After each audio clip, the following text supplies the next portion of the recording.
Pemirsa, sebelum kami lanjutkan diskusi, berikut akan kami tampilkan ini data dari Yayasan Lembaga Bantuan Hukum Indonesia sepanjang tahun 2019.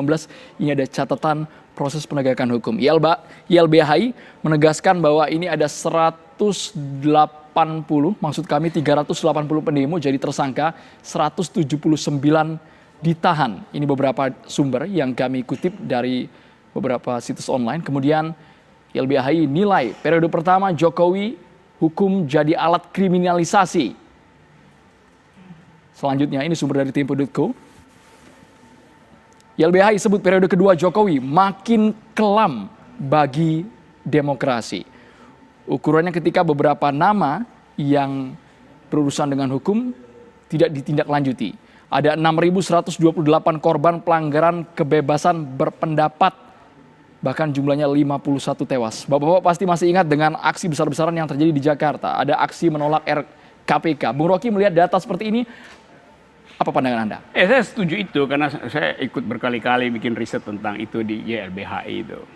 Nah, satu hal mau saya terangkan dulu nih buat Pak Yudimar terutama, atau banyak orang yang selalu bikin perbandingan. Ini pelanggaran HAM berat, ini ringan itu. Konteksnya lain, dalam keadaan perang, dalam keadaan konflik politik memang pelanggaran berat. Tapi nggak bisa yang dalam konteks peperangan ideologi, pertarungan politik besar-besaran dibandingkan dengan yang sekarang. Sehingga misalnya contoh, Habib Rizik bukan pelanggaran berat. Justru dia berat karena kita udah demokratis itu loh. Kalau kita nggak demokratis itu Pak Harto ya oke, itu memang pasti berat itu. Tapi ketika kita demokratis dan ada satu individu ditelantarkan di negeri sana, jauh dari sini, dan tidak ada proteksi, itu pelanggaran HAM berat. Karena dia potensi untuk dihilangkan oleh orang lain itu. Jadi dalam keadaan itu kita mesti clear bahwa pelanggaran HAM berat dan ringan itu bukan soal mana yang penting mana yang nggak penting. Itu konteksnya aja. Dua-duanya adalah pelanggaran karena negara tidak ambil bagian dalam memproteksi hak itu. Yang kedua, sering dikatakan bahwa Pak Jokowi sedang berupaya untuk mempertahankan demokrasi bahkan meningkatkan demokrasi dengan segala macam soal. Jangan salah, itu gini ya, Jokowi itu tiba ketika Indonesia sudah demokrasi. Oke. Jadi nggak ada poin Jokowi naikin demokrasi itu. Yang mau ditanyakan kenapa terjadi penurunan demokrasi. Kita minta pertanggungjawaban pada Jokowi justru. YLBHI minta pertanggungjawaban. Karena di era Jokowi, jumlah pelanggaran hak asasi manusia meningkat, pelanggaran terhadap hak sipil juga turut meningkat. Jadi kita bertanya kenapa justru ketika sudah demokrasi, di era pemerintahan ini, indeks demokrasi kita turun. Jangan katakan Jokowi lagi meningkatkan demokrasi. Enggak, Jokowi tiba ketika ini sudah demokrasi. Satu hal yang sering disodorkan ke saya, bandingkan Pak Rocky, kalau Anda ada di zaman Soeharto, udah hilang kepala Anda tuh. Jadi mau dikatakan bahwa kepala saya dijamin karena di zaman Jokowi. Jokowi juga dijamin kepalanya itu karena saya dan teman-teman mahasiswa 98 itu menghasilkan demokrasi. Oke. Jadi itu perbandingan yang ngaco gitu. Seolah-olah di zaman inilah kebebasan berpendapat dihasilkan. Salah sekali, Pak Jokowi itu hasil dari kebebasan berpendapat. Sejak Ibu Mega, Gus Dur, SBY sudah ada kebebasan berpendapat. Jadi jangan bandingkan dengan zaman Harto itu. Anda kalau di zaman Harto udah dibui, lo memang semuanya akan dibui pada zaman itu. Baik, Bang Juliman. Jadi saya mau terangkan tadi bahwa supaya kita kalau bikin perbandingan itu betul-betul ketat alat bandingnya. Bang Juliman.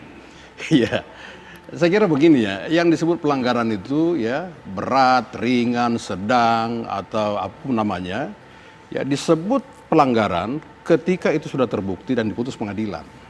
Nah kalau tadi dalam indeks dari YLBHI itu ya dan termasuk pernyataan dari Bung Rocky mengenai ditangkap, ditahan, tersangka, ya kalau tidak begitu bukan LBH namanya, ya itu bukan Bung Rocky namanya, kan begitu. Tapi semua ini tentu masih dalam koridor hukum. Kalau misalnya ya 380 tersangka, 19 ditahan, tentu ini unsur sudah memenuhi menurut saya. Tidak mungkin juga penegak hukum itu melanggar hukum, Pak. Ya, di negara ini tidak dikenal melanggar hukum, menegakkan hukum dengan cara melanggar hukum tidak dikenal di sini, Pak. Nah, kalau seseorang merasa hak dia dilanggar, silakan ajukan upaya hukum, Pak. Ada pra-peradilan. Dari awal sudah saya bilang, bisa menggugat ke pengadilan. Saya sudah pernah lakukan itu, Pak. Atas klien saya. Terbukti, Pak. Pengadilan memutuskan, memang hak klien saya dilanggar, Pak. Ada wadah-wadah hukumnya, Pak. Jalankan itu. Jadi kita tidak perlu bicara kemana-mana. Ada apa? Ini negara hukum. Restart. Lakukan segala sesuatu dengan jalan hukum Pada saja. restart ada alurnya masing-masing harus Iya, dipatuhi. tentu. Gini, Tidak boleh kita ini- memprovok, tidak boleh kita menyesatkan anak bangsa ini, Pak. Kasihan, Pak, anak bangsa ini, Pak. ini kekacauan berpikirnya di situ. Jadi seolah-olah setiap kali ada semacam perselisihan dibawa ke ranah hukum gitu kan. Demokrasi itu tidak memerlukan hukum karena kita percaya pada percakapan antar manusia, kemampuan berargumentasi, etika yang tadi disebutin. Jadi kalau segala sesuatu Hukum dibawa ke- itu kan dibuat Gini, untuk menata. karena itu Iya. setiap kali ada kasus dibawa ke hukum, kita ingin menghukum. Jadi Kalau Pak pemerintah Rocky, itu punya kebiasaan, pokoknya gua hukum gitu. kalau Lalu Pak demokrasi Rocky buat ya apa, sudah gitu? berbicara kesesatan berpikir, kita sudah masuk ke filsafat, Pak. Dia- Ya kalau nggak kita sudah perlu bicara filsafat, kok. Pak, itu kesesatan berpikir itu adalah istilah filsafat, Pak. Jadi saya nggak juga suka? pernah sekolah filsafat. Jadi Saya pernah sekolah, Pak. Oke. Saya di Parahyangan dulu, Pak. Oh, Saya kalau pernah- ngerti kenapa Jadi kalau protes? kesesatan berpikir, ini nggak selesai, Pak. Apanya? Siapa mencari siapa nanti, Pak? Gimana coba? Ulangi. Kalau filsafat, Pak, siapa mencari siapa? Nggak ketemu, Pak. Nggak ketemu. Siapa mencari siapa? Iya, itu filsafat, Pak. Ya tahu. Terus Anda nggak suka itu? Bukan tidak suka, Pak. Terus Tidak selesai masalah, Pak. jadi selesai Telur dulu atau ayam dulu atau telur. Itu bagian filsafat, Pak. Ya, maksud saya, segala masalah, karena ini negara hukum, selesaikan secara hukum. Oke, Pak. itu di situ salahnya. Tidak itu. perlu kesalahan berpikir segala macam. Negara hukum tertinggi itu tidak perlu demokrasi akhirnya kan. Untuk apa kita ada demokrasi kalau setiap hari Anda ingin menghukum orang itu?